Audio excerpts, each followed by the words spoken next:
Today is about how we perceive colors.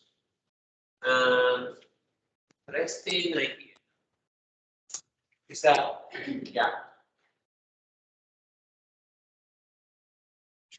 there are three primary colors.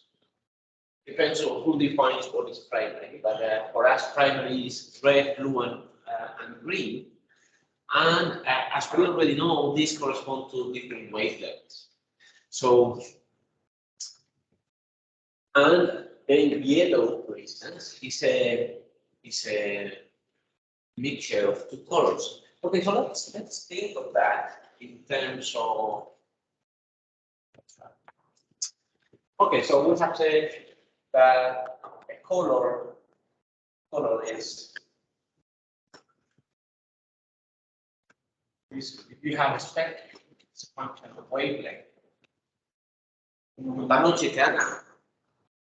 Te llega tarde cuando el chiste. Vale, ¿cuál fue el último animal? ¿Cuál fue el último animal de subirse a larga vida? El delfín.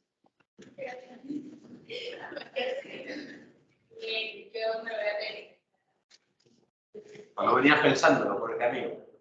No venías pensando.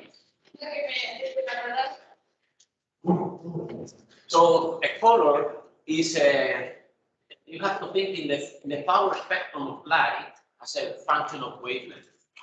So we have three colors: red, green, and blue. No, Chitana, Alba. Ahí viene preparado. Ahí, yeah. Okay, so we have three colors. So where should I put red? Right or left? So where do I put red? Right or left?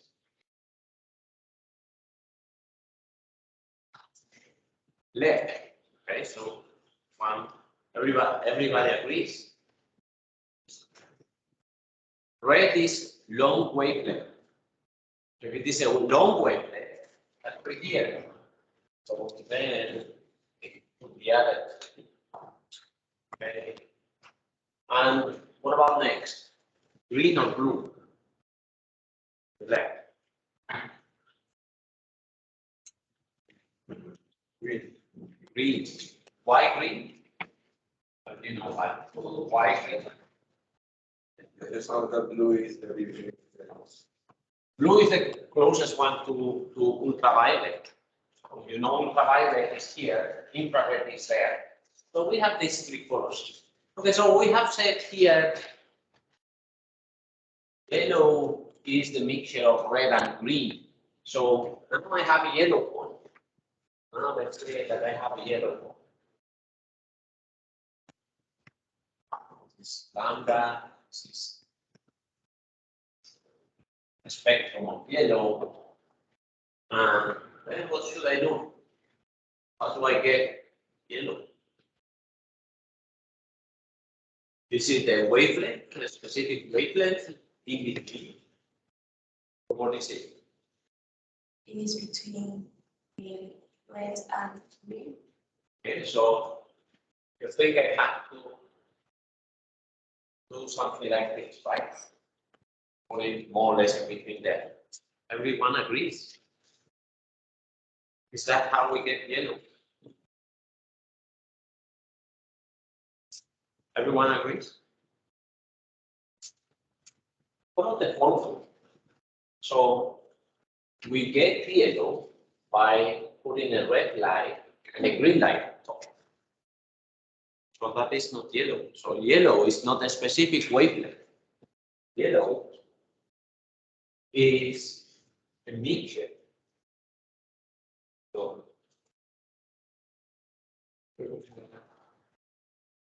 I would be a mixture with different amounts. So depending on what is the relative weight of the two, you have different tones of yellow. So it is not, this is a laser, okay? So if you look at just one of these. This is a laser or pure green light, but yellow is not pure green or it is not pure red. It's the mixture of one. The relative weight of the two is what makes yellow more or less darker or closer to one or the other. So, and these are idealizations. So in reality, you never have kind of lasers. So what you have is a mixture, and it is a continuum. So even if I'm drawing with different colors, what you have is a continuum. So yellow maybe is something like this. Okay, so that is the spectrum of yellow. It is a continuum in wavelength. Okay, so now how colors are formed, and the same for the others. Okay. And then what about displays? So displays is this is some technology, so it doesn't mean that all displays work like this, but it gives an idea of how we could construct a technology that displays things, and this is very much used. So all these LCD, the CRT are the old TVs, so the ones with big cathode tubes. So you have LEDs that only emitting one frequency. Maybe it is not like a laser, okay? So it is not just very narrow spectrum, but it's kind of narrow spectrum around red and narrow spectrum around green. And then what you have is three different arrays. So you have an array of red pixels, an array of green pixels, and an array of blue pixels, and they are somehow interleaved. Okay, so then each one is emitting light different amounts of light. So what they are doing is this. So they are emitting more or less red or green light. And from the distance, you don't see the details anymore. So what you see is just a mixture of the two lights. Okay, so what you receive is this mixed spectra.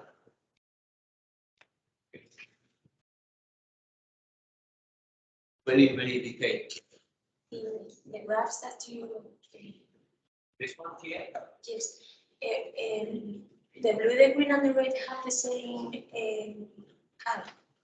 Not necessarily. It depends on how many photons are coming from there, how much energy you are receiving from there.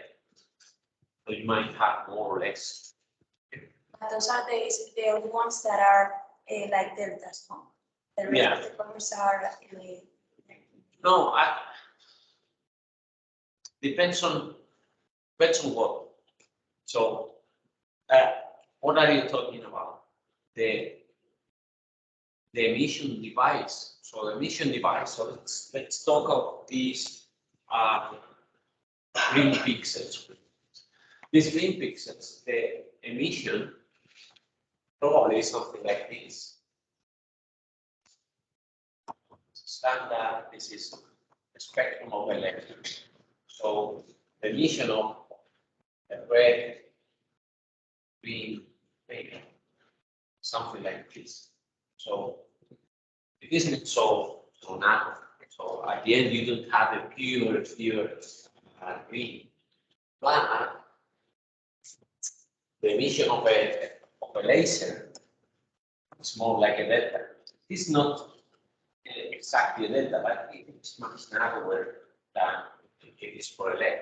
It depends on what. So it is not. It is. Those are the only ones that emit with a kind of delta. So it is depends on the device. If you are talking about the sun, so the sun is something like this. This is the spectrum of the sun. And then it is something emits a lot of infrared. And then something like that. So it is your emitting device. And then you can always tune a sensor to one of these wavelengths. And then again, the sensor will have a kind of filter.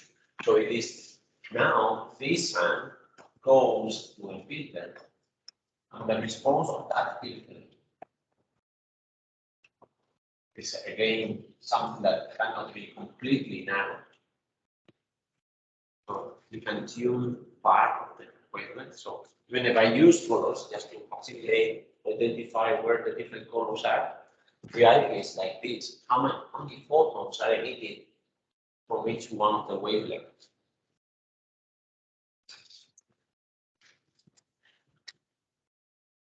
So yeah, so some display technology, they use this kind of tricks. So you only have to construct different LEDs or different emitters of particular wavelengths.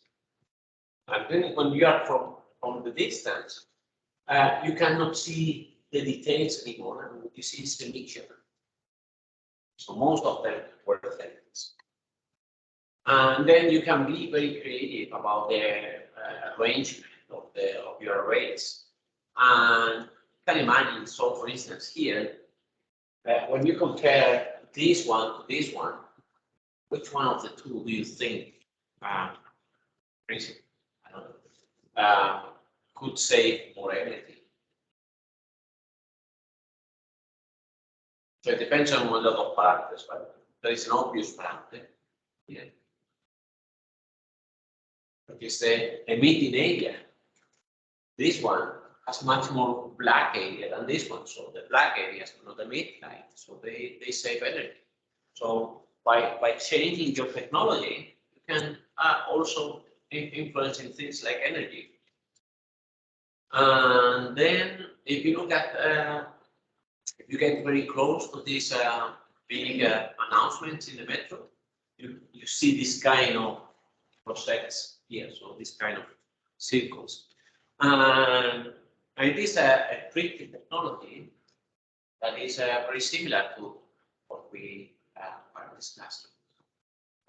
They print in magenta, yellow, and cyan, and also in black. So they print in these arrays. Then when you combine all of them, you get these kinds of circles. And from the distance, you don't see the circles. And we will discuss why they use this cyan, yellow, and magenta as primary colors. So if you are using light and your emitting device are emitting light, then the primary are these red, green, and blue. But if you are printing, then it is ink we are using, and the primary is magenta, cyan, and yellow. We will see why in the next step. Okay, so I think pretty specific. So yeah, about what so today is how we perceive colors and how we perceive images. So we have lights come from here. This is a lens, and this lens, the lens is una chicana. Que no fue un chiste. Uy. Claro. A ver. Que llega tarde con un chiste. Pues que no lo ocurre. Bueno. Ahora yo no estoy ya. Okay, so this is a lens, and this lens condenses the light on the retina. So the retina is this background, and then in the retina, what we have is a number of cells that transform the light into an electric signal. So these are these cells. Here you see that these cells, that the ones that transform, they are not the first layer of cells. So we have 4 different kinds of cells. So if we see these ones that are called rods, these ones are called cones. We will see the response of each one of them. And we have different kinds of cones. Okay, so this is a picture of the retina. So yeah, so there is a region here that is for the phobia, where we have a lot, really a lot, a very high density of cells. And then there is a region, that is this one, the optic nerve, where we don't have any receiver, any receptor. And so that point is blind. That was one of the questions a couple of days ago. So almost, this is 0 degrees, so almost 20 degrees away from the center of our eye, we don't see anything. Because we have to connect, bring all this information, electrical information, to the optic nerve. Okay, so then, so this is a zoom of the retina, and then this is another zoom. So this is another figure showing that we have much more compact cells in the fovea. This is the fovea. And then as you go away from the fovea, you have more density. And then in the fovea, we have these are now the cones. So we have many more green cones than red cones than blue cones.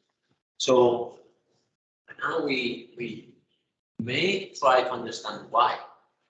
So why do we have more green cones? We discussed this the other day. Because as a species, we grew up in the forest. Then in the forest, you have a lot of green. You want to see a lot of the small changes in the green. Why do we have more red cones than blue?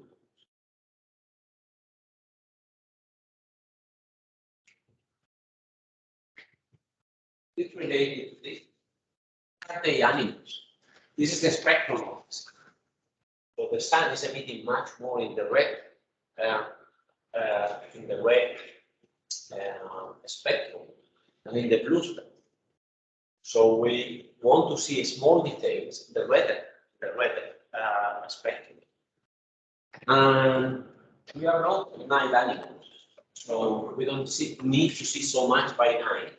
So we have many less blue cones and red and green cones.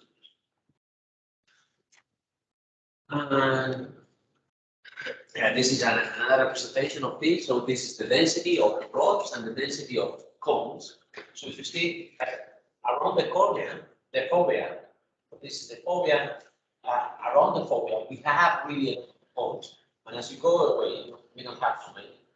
What about rods? So rods are not sensitive to yeah, we haven't discussed this yet. But the cones are sensitive to colors. So each one of these cones, you're seeing the red, green, and blue wavelengths. That's why we color them like this. But the rods are not sensitive to wavelengths. They are sensitive to photons, so number of photons. So they're sensitive to intensity, simple intensity.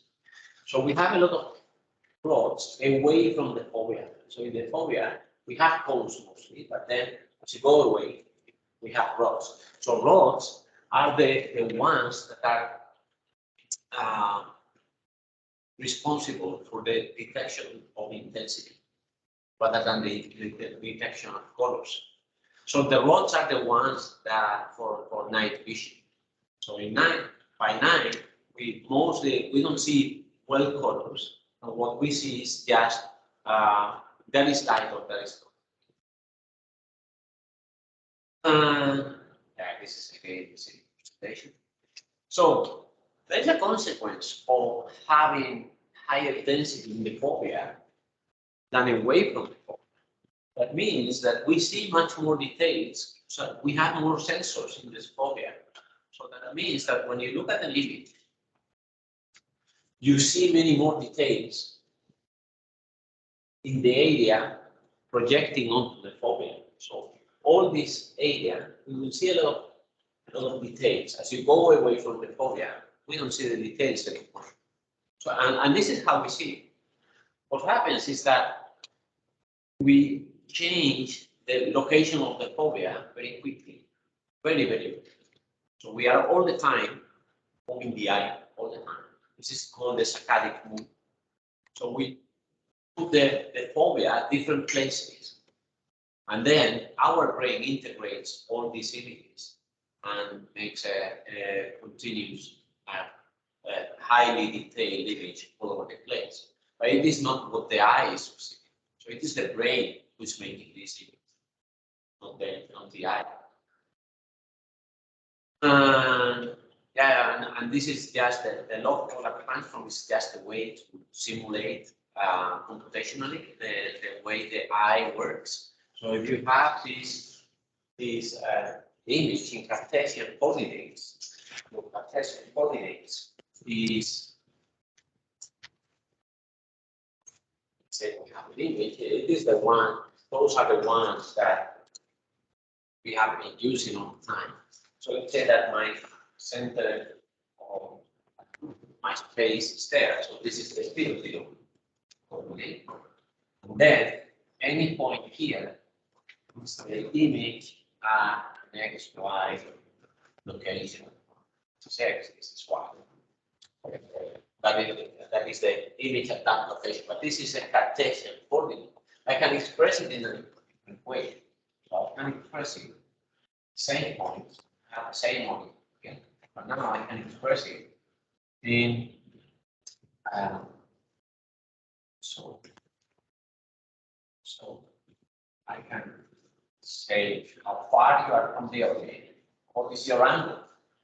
Then this point will be I theta. So these are for Cartesian names. And this is what? How is that representation called? Sure, you know it. Polar coordinates. These are polar coordinates. And the ones we are, so in polar coordinates, say that you have a unit shape, so all the segments are the same. So you have equal detail, but in the log polar, it's similar to polar, but now the change is log polar. It is similar. So if I want to reach that point, but now my segments do not have the same spacing. So at the beginning they're closer, but then as I go away, they get farther and farther. Okay, so they are. If I take the logarithm, now take the logarithm of that axis. Now in the logarithm space,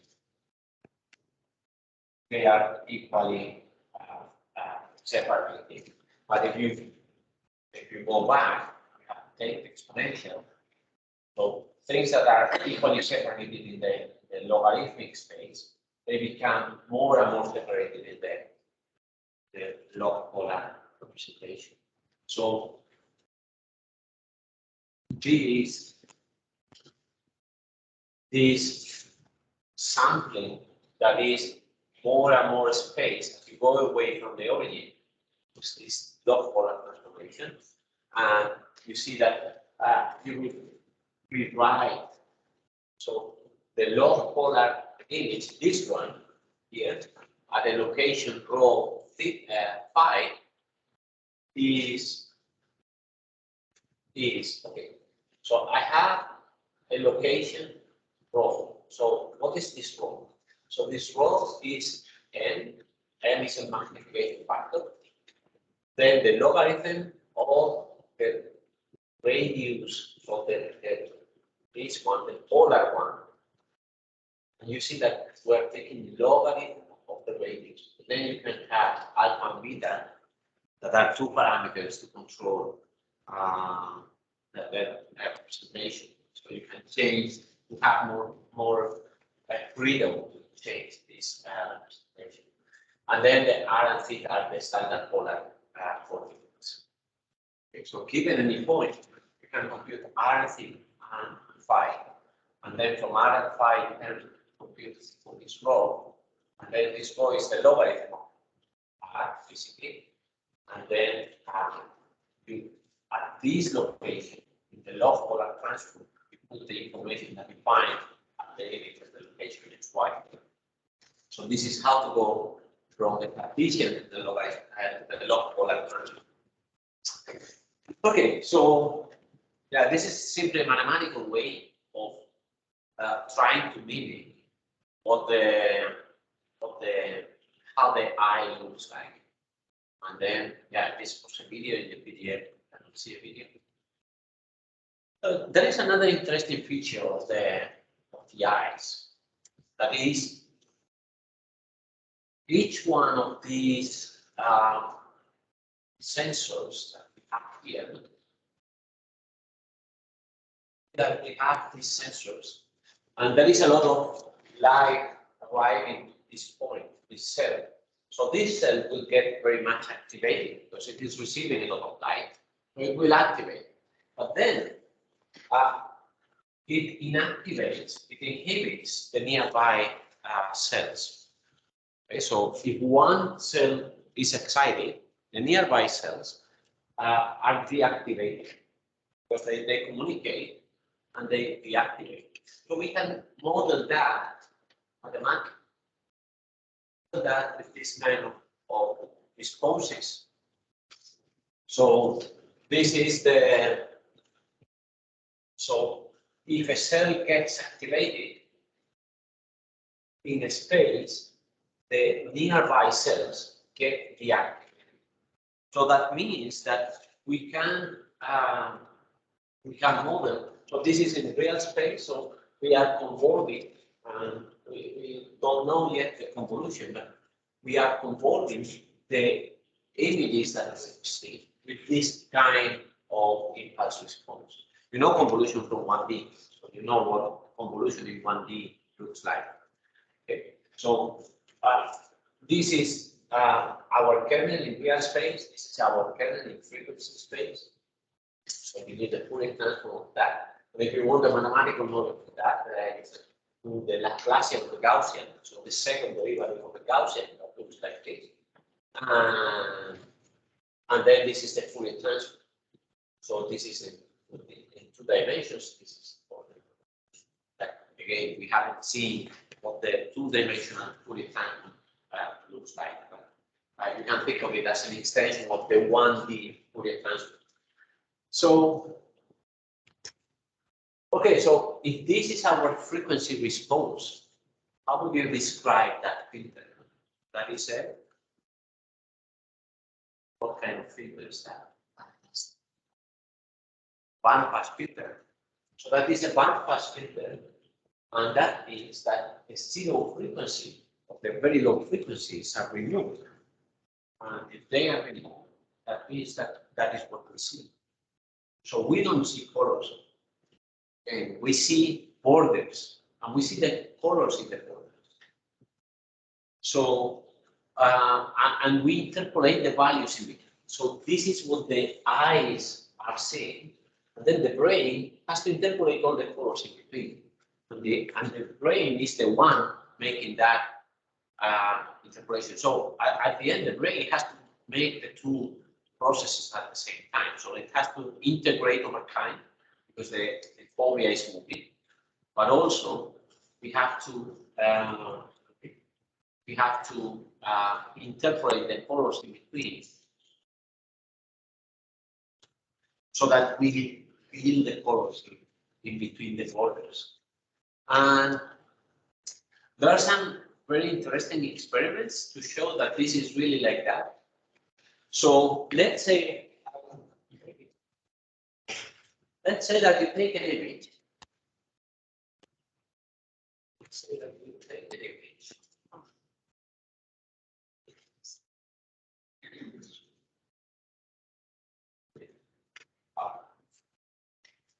So I will do it with a very simple image.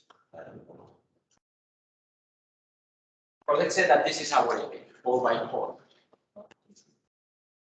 And then I do the following.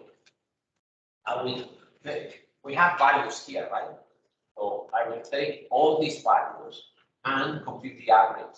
And I will produce an an image that, or a pixel that has this size with a single value. So let's say that puts easy numbers.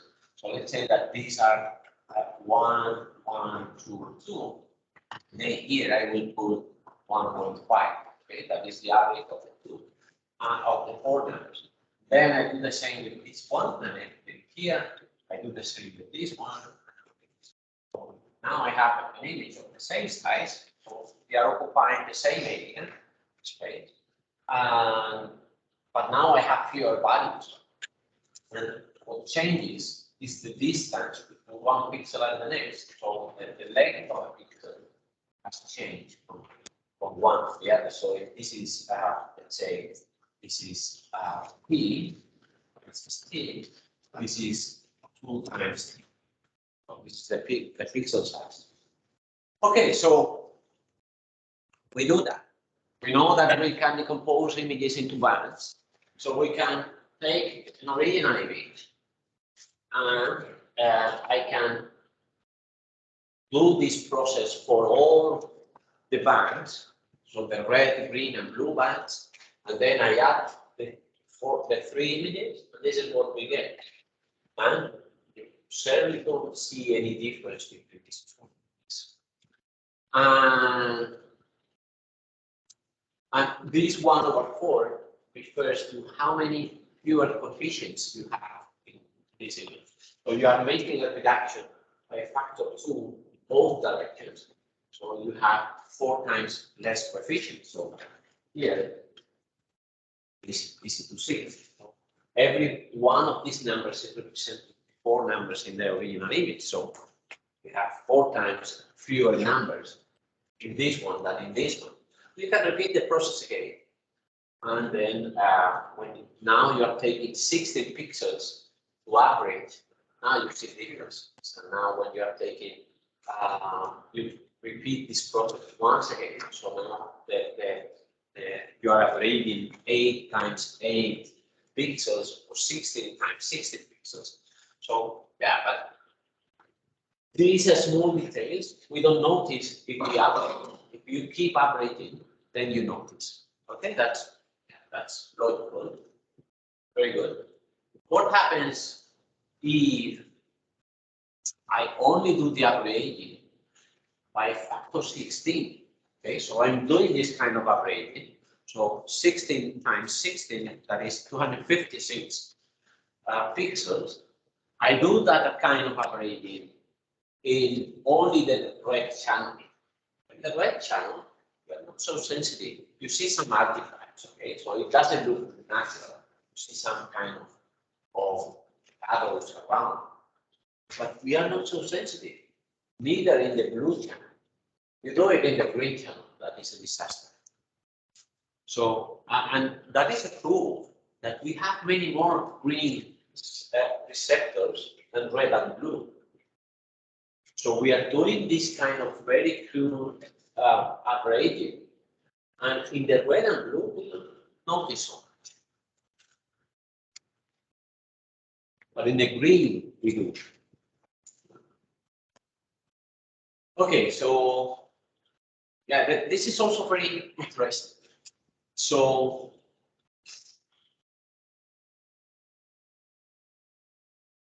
when you do what we see here, we have seen that it is kind of just etches. So all this information is transmitted back to the part of the brain that processes the visual information, and it is structured into layers. So the first layer is receiving the kind of the raw information from the eyes, and then this one processes the information and produces something that is taken by the next layer. And then this one is taken by the next layer, and it has been shown. It's not here in this slide.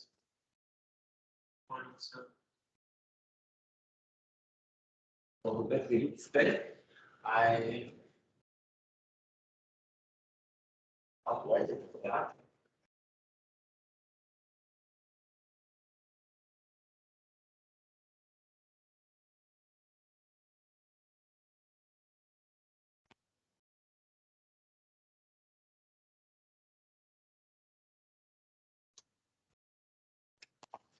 see.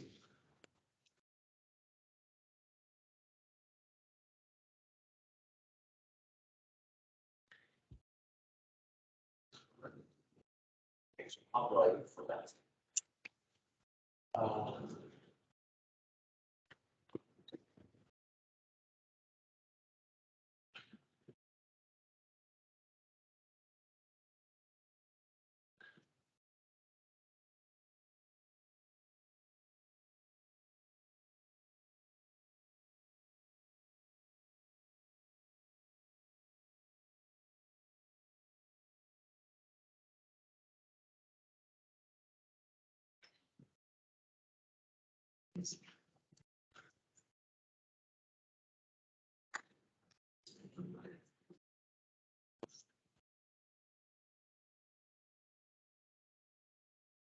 It is here, but it is not the best representation. Right?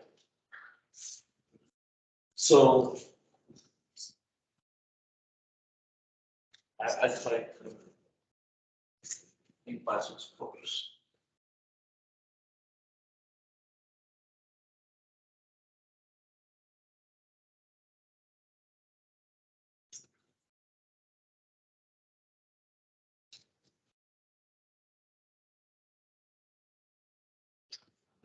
Edge detectors.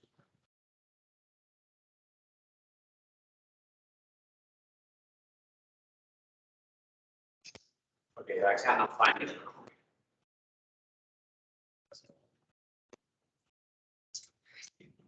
Let's try it, and if not, I will give up.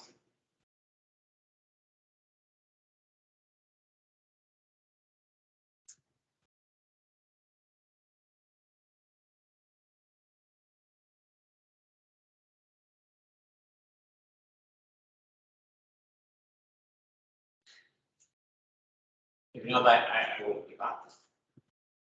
This one.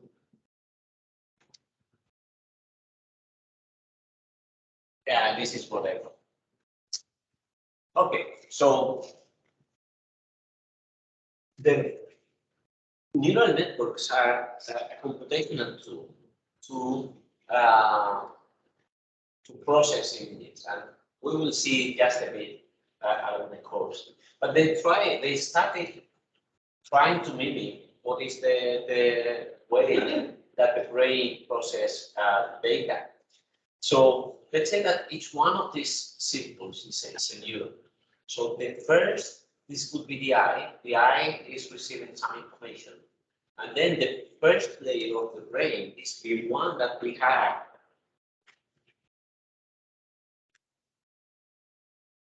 This one responding to this kind of stimulations. So whenever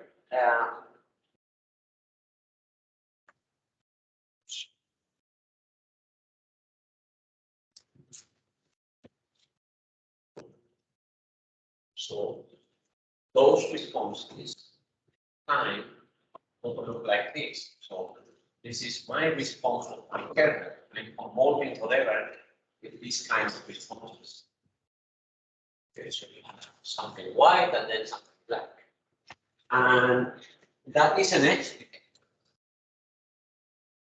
Those ones here, they are edge detectors, but in different orientations.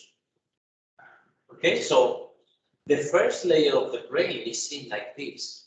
And then the second layer of the brain is wired to the first layer. So each one of these neurons is saying we have an edge pointing to that direction, an edge pointing to this direction, an edge pointing to that direction.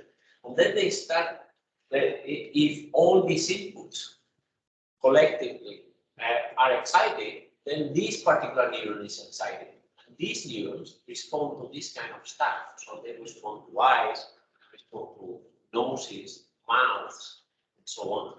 And then all this information is integrated into higher and higher hierarchy neurons. So each one of these neurons is seeing more and more space in the image. And there will be a few of them that will respond to phrases. Okay, so as you get further in this direction, you are integrating more and more of these features, and at the end, uh, you will be integrating and responding to faces, and to every person that you know, that is at the end, there is a neuron, at least one neuron, that responds to the face of that person. So when you recognize this is Belen, so this is Belen, is because there is a neuron that fires when I see Belen. So they start like this. So all this processing is also happening here. It's also happening. And it goes away as this is the primary visual cortex. So this one is just detecting edges. And then they are integrating into higher and higher and higher hierarchies until you recognize everything that you know in the group. So this is really interesting. Okay, what's next? The brain sees more like these. So the eyes sees in the RGB. So we have cones, we have cells that respond to wavelengths of the light. But the brain, this processing that it is doing, part of it, changing this RGB representation into luminance, that is how many photons, I don't care the wavelength. And somehow the color will be encoded in a different way. So this is called hue and saturation, but it is just convey the idea that the color is separated into two different channels, and that is a channel just for the light, amount of light.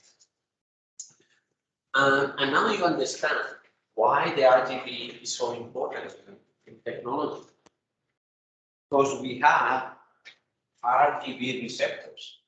So we have cones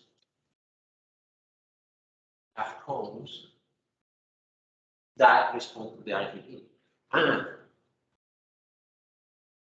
how do we know that? That is, we can take those cells apart, and then I will, here it is the same experiment that we did before, that downsampling by factor 256 in one of the channels. So this is what we had in the red, green, and blue. So we were more sensitive to green. And what if you do it in the luminance? So you make a downsampling by a factor 256 in the luminance, we are extremely sensitive. But if you do it in the colors, we are not sensitive.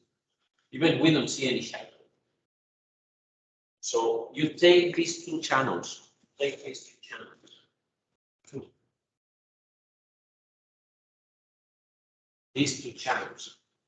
you make a downsampling by a factor 16, and you don't notice. See? But if you do it in the luminance, we notice.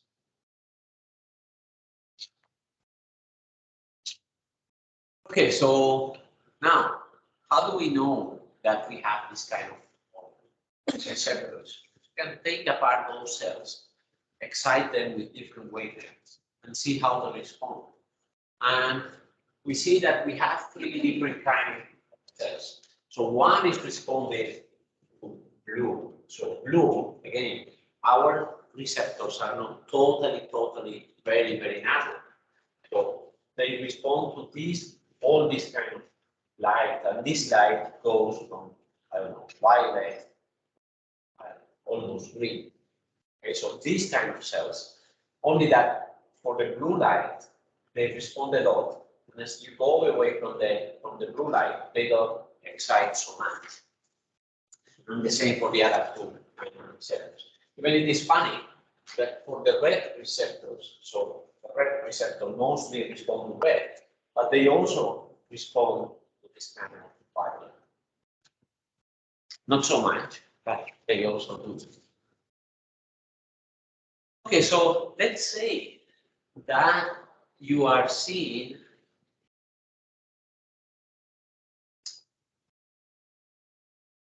you have a red receptor.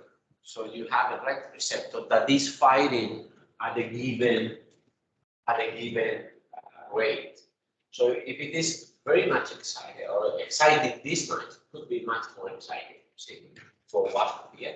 But if it is excited this much, how do you know which color it is? So could be just looking at the red cone, just looking at the red cone, it could be this color, could be this color, could be this color, could be this color. So now you understand why we need different kind of receptors. Because if you have only a kind of receptor, then you don't know which color it is of this for, because you see that a cell is firing at a particular rate, but you don't know which one of the four colors it could be. But now you add the extra kinds of cells. Now let's say this color. Okay, so if it is this one, just from the red, you don't know which one for. But if it is this one, the green receptors are not responding at all, so they're not firing. And the blue receptors are responding a lot. And that pattern doesn't happen here. So this one, the blue firing is higher than it here. And the green firing is a little bit lighter than there. And then in these two other colors, the blue cells, they don't fire at all. This is why it represents the sensitivity of the receptor. Sensitivity or firing rate of the receptors. Yeah. But you said that we have more sensitivity for the green color now. And we have many more receptors. Okay, so let's continue. Yeah, vamos a seguir. Okay, so another. Yeah. So why this paper? We have been talking about red, green, and blue. And what about these other colors that also appear to be kind of special? So this cyan, magenta, and yellow. So we said it is a mixture of a couple of intensities, but why that particular mixture is interesting? And the reason is they're called complementary colors. Complementary, we are colors in a particular way. For instance, we have here all the green colors, and then in front, that is why they're called complementary. Because it is the kind of complement. So we have the magenta, and we have red, and then the complement is cyan, and we have blue, and the complement is yellow. Why they're complement? How our cells respond to these colors. Okay, so let's say that we have here all colors sorted somehow, and then we annotate here how much each one of the different cones are responding. So if we have red light, we expect that the red cones are responding a lot, and then as we go away from red, they start to vanish, and then at some point they don't respond at all, and then as we get again back to red, they start responding again. So all these colors, they have been arranged in this circle. We are traveling in this direction. So we start here, and then start traveling, and we come back to red. Okay. So when we are at red, the red cones respond a lot, and then we are back to red, they start responding again. And then we have the green receptors. So for the green receptors, they don't respond here. And then as we get close to the green, they start responding, and they vanish again. And the same for the blue. For the blue receptors, they respond. Okay, so now I can see for a particular color. What is this color? This color is red. So red, so this color is red. So this color is red means that the red cones respond a lot. Green do not respond, blue do not respond. So I can look for a pattern, for a color, for which it is the opposite. So this is high, low, low. I can look for a color where this is low, high, high. Okay, so I can look for a color that is low in red, high in green, high in blue. It turns out to be CI. And the same happens for all the colors, so for all the other colors. What about blue? So blue, we have low, low, high. Then I can look for a color that is high, high, low. That is high, high, low. That is yellow. So this yellow is complement of blue because it causes the complementary response of our cells. So that is why we have organized the colors in this way, so that we can make some kind of sorting of colors. Otherwise, colors that wouldn't be any natural way of sorting. Okay? But this complements and this way of sorting the colors in a circle is based on the response of our cells.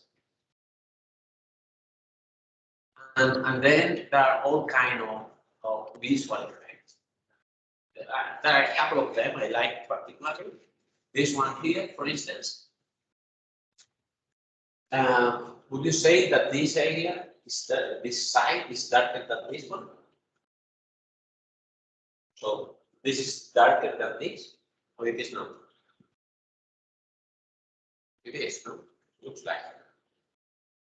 But I told you before, we see only edges, we only see the color on the edges, and then we interpolate it. And for this interpolation, we take a lot of context information. So we see this shadow here. So the shadow here means that the light is coming from there. So, and if the light is coming from there, this side is receiving more photons than this side. And if this side that receives more photons, we perceive it as darker, but probably means that side is darker than this one, because this one looks more or less of the same color as this one, not the same color. It looks brighter than this one, but we know that it is receiving less photons because of the shape. Okay, now this is a simulated image. Okay, now we will block this part. So, okay, the only thing we have done is to block this area. So now we see that this side and this side, they have the same color, exactly the same. So why we see them as this one as brighter than this? It's because we see the borders here. We understand that the light is coming from there because of the shadow, and then we extrapolate our knowledge about the real world to try to determine what are the colors in between, and we made a mistake. Okay, but those are exactly the same. So this I like. This other one I also like. So here you see probably most people would see blue and green spiders, right? So this is green spider, this is a blue spider. This is green and this is blue. Do you agree with that? Okay, so now we will remove, so these two should have the same color, different color. So now I will take away all the other colors except those two spiders. This is what we have. So I haven't changed anything. So all the time it was this green. But when you see black, you don't see anything around, you see the green. But if you put in between light, okay.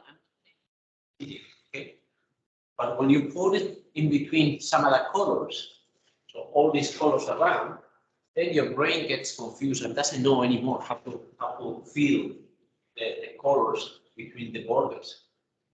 And this has to do with this inhibition of lateral cells.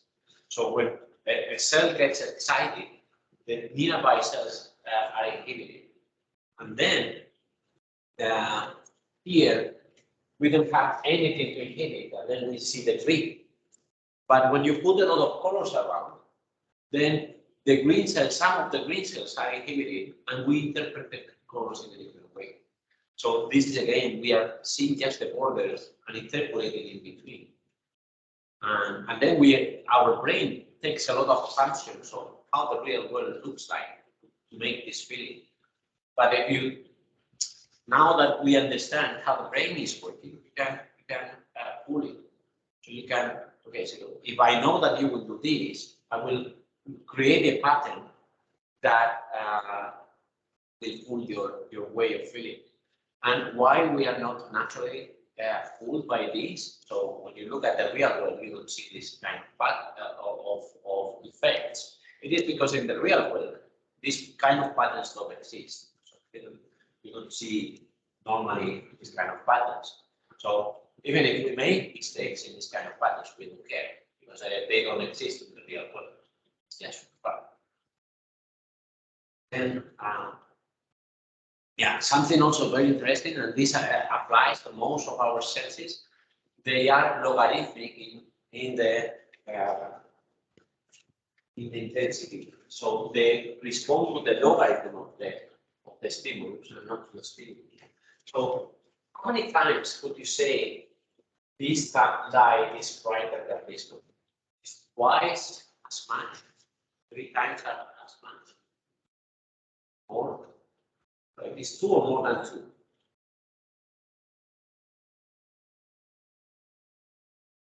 I would say, but I would say more than 2. And the true answer is 2. So this one is twice this much. So we perceive twice as much from here than from there. But why we perceive it as more than 2? It's because our senses, they respond in a logarithmic way. So most of them respond like this. So this is the true intensity. This is the intensity of whatever the stimulus is, how much energy is. And our response is something like this. This is the response to this intensity. So if you so for low intensities, we are much more sensitive. And when the intensity is too high, you don't care anymore. So we saturate somehow. We respond in a logarithm. And have you heard that the sound is measured in decibels, right? So decibels is a logarithmic unit. So you take the logarithm of the energy, and that is a decibel. And also, this response changes.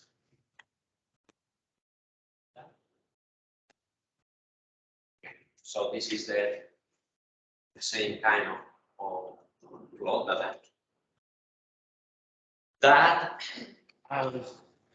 that response also changes our frequency.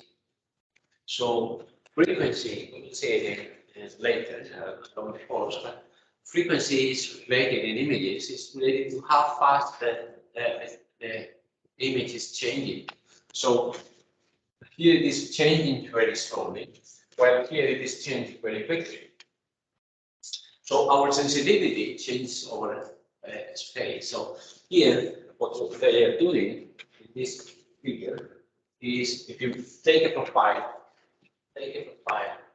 looks like this. So along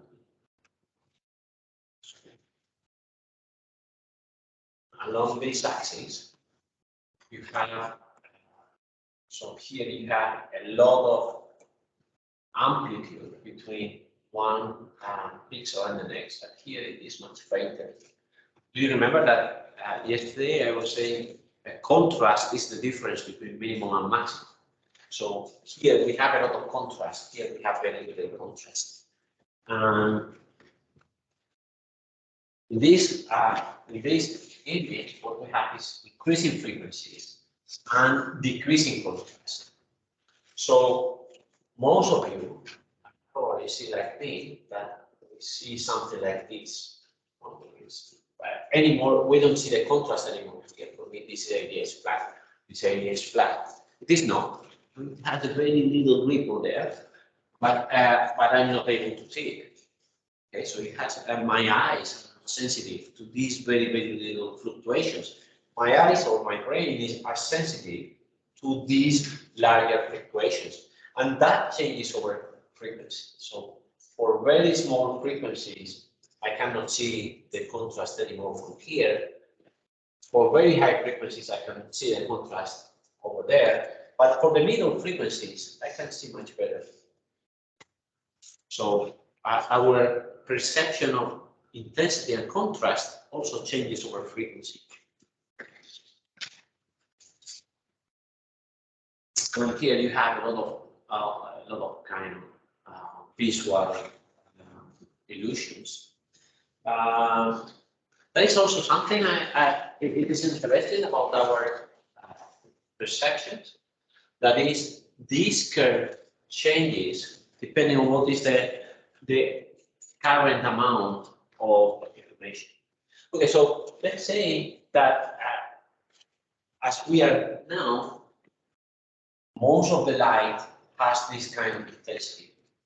So I'm receiving this many photons.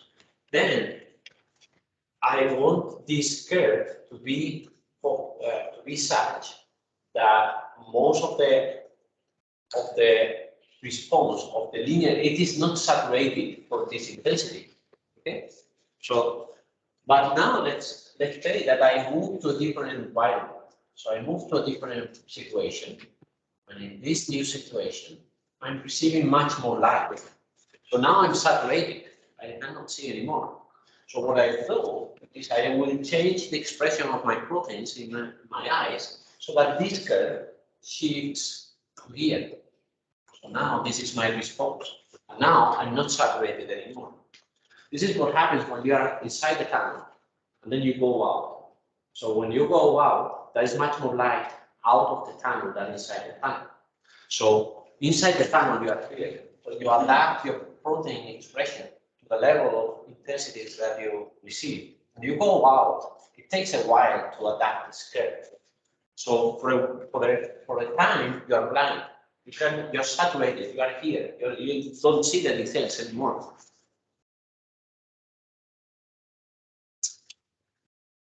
So, any questions related to this?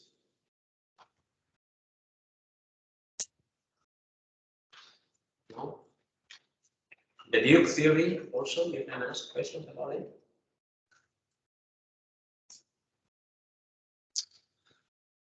Okay, then let's see a couple of things also related to our visual system. This is the one that I want to present first. This one is related. Why do we have two eyes? Yeah, actually, most of the important things, there are a few exceptions, but most of the important things we have them twice.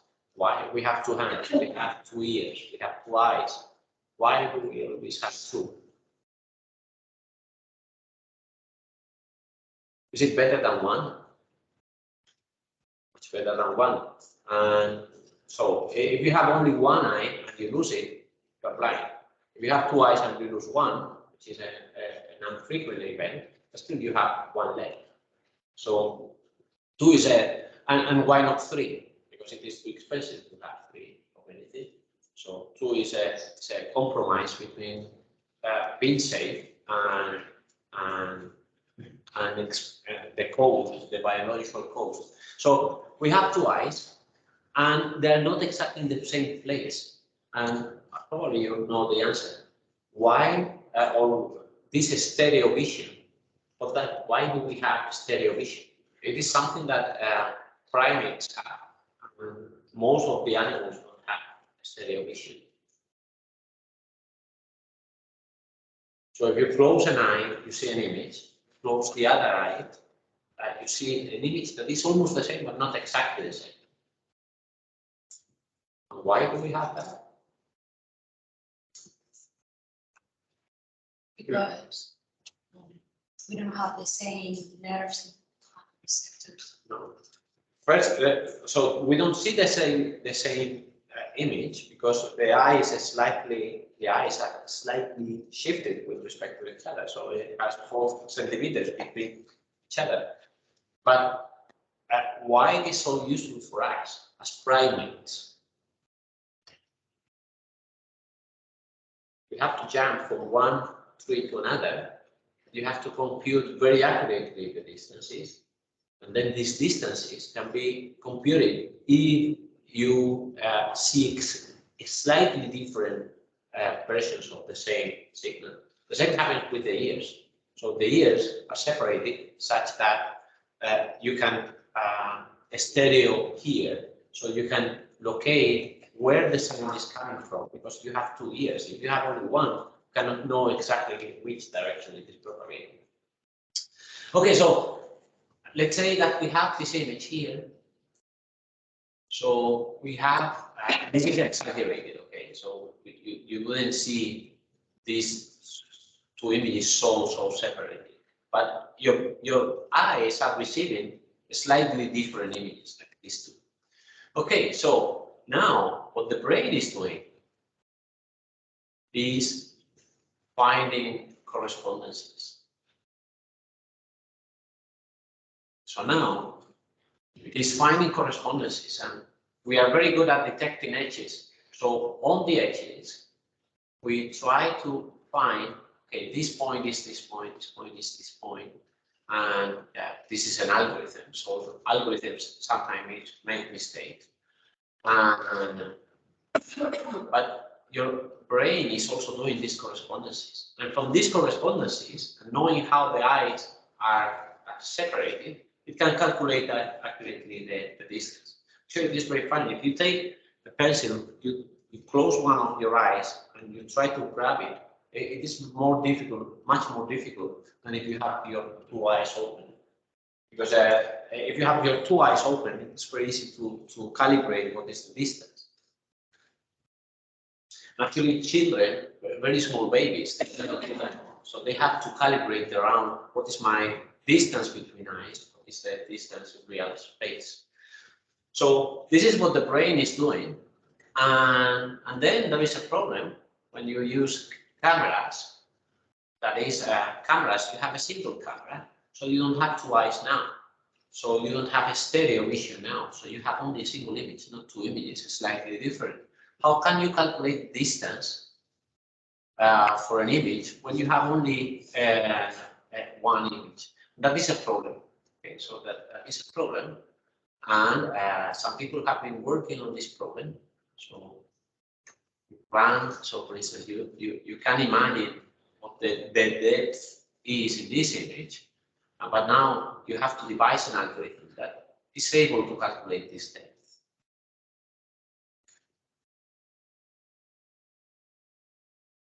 So we have it, and what is it? Oh, here. So you see, so this is closer.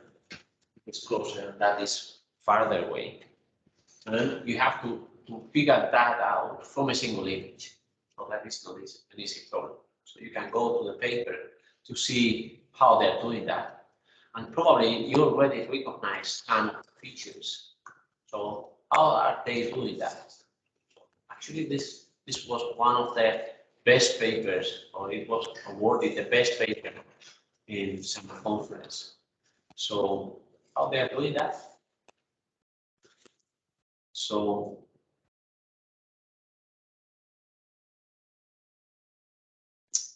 you start recognizing things. Depth V2. So depth V2 sounds like this second layer of your brain, right? And then you see logarithms, and you start to understand why logarithms, because our response to intensity is logarithmic, and then you see beans. So beans are the same kind of beans that we compute in histograms. So there are a lot of small details that you start to understand. Okay, questions? No questions. Then we do our exam today. Then the code today is this one.